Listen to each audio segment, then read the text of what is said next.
अब हम लोग धम्म के बारे में पढ़ेंगे, ठीक है। अशोक के धम्म के बारे में। तो अशोक का धम्म क्या है, क्वेश्चन आ जाता है, अशोक का धम्म क्या है। तो अशोक अपने धम्म एवं उसके प्रचार के कारण ही, अशोक जो है अपने धम्म और वो अपने प्रचार के कारण ही, धम्म का जो प्रचार करे उसी के कारण भारत ही नहीं बल्कि संपूर्ण विश्व में भी प्रसिद्ध व्यक्ति बन गए। वह भारत में प्रसिद्ध व्यक्ति नहीं बने बल्कि विश्व में भी वह प्रसिद्ध व्यक्ति बन गए। किसके वजह से? धम्म और उसके प्रचार के वजह से। अशोक अपने दूसरे स्तंभ लेख में, अशोक जो है अपने दूसरे स्तंभ लेख में प्रश्न करते हैं। किससे? खुद से प्रश्न करते हैं। क्या प्रश्न करते हैं? धम्म क्या है। वो खुद से प्रश्न करते हैं कि धम्म क्या है, धम्म क्या है, और उसका उत्तर भी स्वयं ही देते हैं कि धम्म पापहीनता है, धम्म पापहीनता है, धम्म अत्यधिक कल्याण है, धम्म दया है, दान है, सत्यवादिता है, पवित्रता है, मृदुता है और साधुता है। धम्म क्या है? धम्म पवित्रता है, धम्म साधुता है, धम्म सत्यवादिता है, धम्म दया है, धम्म दान है। ये सभी कौन कहते हैं? अशोक कहते हैं। खुद से क्वेश्चन करते हैं और उसका आंसर भी खुद ही देते हैं। अशोक बताते हैं कि धम्म का पालन के लिए आवश्यक क्या क्या है। यदि आप धम्म मानना चाहते हैं तो आप कैसे मान सकते हैं, आपके अंदर क्या क्या वो गुण होना चाहिए जिसकी वजह से आप धम्म मान सकते हैं, धम्म का पालन कर सकते हैं। तो यदि आप प्राणियों की हत्या नहीं करते हैं तो आप धम्म का पालन कर रहे हैं। माता पिता की सेवा कर रहे हैं यानी कि आप धम्म का पालन कर रहे हैं। वृद्ध जन होते हैं, बूढ़े व्यक्ति जो होते हैं, यदि उसकी आप सेवा कर रहे हैं तो आप धम्म का पालन कर रहे हैं। गुरुजनों का सम्मान कर रहे हैं तो आप धम्म का पालन कर रहे हैं। मित्र, परिचितों, ब्राह्मणों, श्रमणों और दासों के साथ अगर यदि आप अच्छा व्यवहार करते हैं, ठीक ना, तो आप धम्म का पालन कर रहे हैं। अल्प व्यय और अल्प संचय, न ज्यादा खर्चा करते हैं न ज्यादा बचाने की कोशिश करते हैं, तो आप क्या है, जितने जरूरत उतना ही काम करते हैं, वो आप धम्म का पालन कर रहे हैं। सादगी पूर्ण जीवन जीना भी क्या होता है? आपका धम्म का पालन ही है। तो आगे आखिर ये क्वेश्चन आता है कि धम्म क्या है। तो ये धम्म के बारे में, ठीक है। धम्म क्या है? धम्म पापहीनता है, धम्म अत्यधिक कल्याण है, धम्म सरलता है। यदि आप इसके बाद बताए हैं कि यदि आप धम्म का पालन करना चाहते हैं तो आपके अंदर क्या क्या होना चाहिए। तो आप प्राणियों की हत्या ना करें, माता पिता की सेवा करें, वृद्धों को भी सेवा करें, गुरुजनों का सम्मान करें। अशोक जो है पांच दुर्गुण के बारे में बताते हैं। आइए हम उसके बारे में जानते हैं। आखिर 5 दुर्गुण क्या बताएं जो अपने जिंदगी में दूर करना चाहिए। यदि आप इसको दूर कर लेते हैं तो आप सक्सेसफुल इंसान बन सकते हैं, ठीक है। पहला नंबर पता है उदारता। अपने अंदर से उदारता का भाव जो है वो हटा दीजिए। निष्ठुरता यानी कि कठोरता का भाव हटा दीजिए। किसी के ज्यादा कठोर यदि आप नहीं रहिएगा तो आप सक्सेस बन सकते हैं। यह जो ज्यादा कठोरता का जो भावना है यह आदमी के अंदर नहीं होना चाहिए। यदि आप ज्यादा कठोर हैं तो आपके अंदर यह जो गुण है वह खराब गुण है, ठीक है।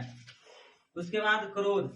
यदि आपके अंदर क्रोध, गुस्सा भरा हुआ है, हमेशा रहता है गुस्सा, तो ये आपके लिए दुर्गुण यानी कि आपके लिए खराबी कर सकता है।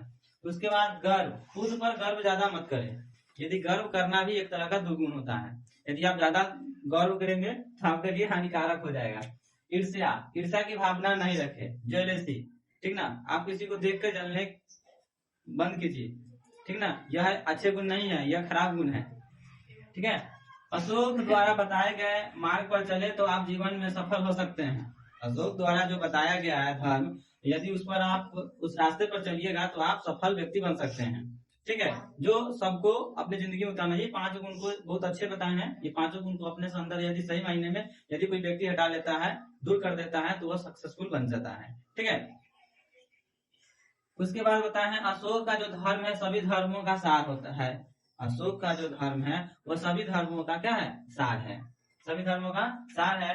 तो यह सर्वधर्म स्वभाव, सर्वधर्म मतलब या कहने का मतलब सभी धर्म में ये जो धर्म है, सर्व मतलब सभी जो धर्म का जो धर्म है, इन्होंने जो प्रचार प्रसार कर रहे हैं, ठीक ना, तो वह जो है समान भाव से, समान भाव, सर्व है ना, समभाव, समभाव यानी कि समान भाव, सभी के साथ समान व्यवहार करना है, सबका समान सम्मान देना है। ये नहीं कि किसी कोई अमीर है तो उसको ज्यादा सम्मान, कोई गरीब है तो उसको कम सम्मान, नहीं, सबको समान सम्मान दीजिए। ठीक है। वसुधैव कुटुंबकम की अवधारणा पर आधारित है। यह अशोक का जो धर्म है, यह जो धर्म है, यह वसुधैव कुटुंबकम। वसुधैव कुटुंबकम कहने का मतलब पूरे विश्व क्या है, एक परिवार है। पूरे विश्व क्या है, परिवार है। कहने का मतलब है कि पृथ्वी पर जितने भी हैं वो सभी के सभी एक परिवार है, उसके साथ समान व्यवहार कीजिए। ठीक ना, यही इनका मूल सार था। इनका मूल सार था कि मानवता का कल्याण करना, मानवता का कल्याण करना इनका मूल सार था। इसके बाद आता है अशोक जो है धर्म का प्रचार के लिए कौन से उपाय को इन्होंने शामिल किया अपने अंदर, जिसके वजह से धर्म का प्रचार प्रसार करने लगे। ये नहीं कि हाँ हम प्रतिदिन धर्म का प्रचार प्रसार ही नहीं कर रहे थे, नहीं, देखिए कैसे कर रहे थे धर्म का प्रचार प्रसार। गिरनार से प्राप्त जो शिलालेख है, गिरनार में जो शिलालेख जो प्राप्त हुआ है, उस शिलालेख के तृतीय पंक्ति में देखिए, गिरनार से प्राप्त तृतीय शिलालेख की द्वितीय एवं तृतीय पंक्ति में अशोक धर्म का प्रचार हेतु उपाय को लिखा है। अपने धर्म का जो प्रचार किए हैं उसमें गिरनार से जो तृतीय शिलालेख जो प्राप्त हुआ है उसके द्वितीय और तृतीय पंक्ति में अशोक ने अपने धर्म के प्रचार के लिए क्या लिखे हैं, आइए हम लोग जानते हैं। वे लिखते हैं कि प्रत्येक 5वें वर्ष वो यात्रा करते हैं राज्य के, यानी कि प्रत्येक 5 वर्ष में एक बार राज्य का यात्रा करते हैं, यानी 5वें वर्ष निकलते हैं यात्रा पर, पूरे राज्य को घूमते हैं, पूरे राज्य में घूमते हैं और पूरे राज्य में क्या क्या कमी है उस सबको देखते हैं बारीकी से। यानी कि मान लेते हैं कि मुख्यमंत्री है, कोई मान लीजिए बिहार के मुख्यमंत्री हैं या उत्तर प्रदेश के मुख्यमंत्री हैं, यदि 5 वर्ष में क्या क्या काम किए इस सभी का जांच पड़ताल करते हैं 5 साल में एक बार। यानी कि 4 साल तक सेवा ही कर रहे हैं और 5वें वर्ष जो है पूरी तरह से यात्रा पर ही निकलते हैं, यानी कि 5 साल में उन्होंने क्या क्या डेवलप किया है। ठीक ना, ठीक उसी प्रकार 4 साल मेहनत करते हैं और 5वें साल निष्कर्ष के रूप में निकलते हैं कि हाँ देखते हैं कि हमारे राज्य में कितना डेवलप हुआ है। ठीक ना, तो 5वें साल यात्रा पर निकलते और धर्म के निर्देशों का प्रचार प्रसार करते, यानी कि ये जो है प्रत्येक 5 साल पर यात्रा करते और धर्म का प्रचार प्रसार करते थे और इसके साथ ही राज्य संबंधी कार्य भी करते थे। ये नहीं कि सिर्फ धर्म का ही प्रचार प्रसार करते थे, नहीं, उनके जो राज्य था उनका भी राज्य का कोई काम था, जो काम होता था वो भी करते थे, यानी लेकिन धर्म का प्रचार प्रसार करते हुए भी राज्य चलाते थे। ठीक है, इसके आगे हम लोग फिर जानेंगे।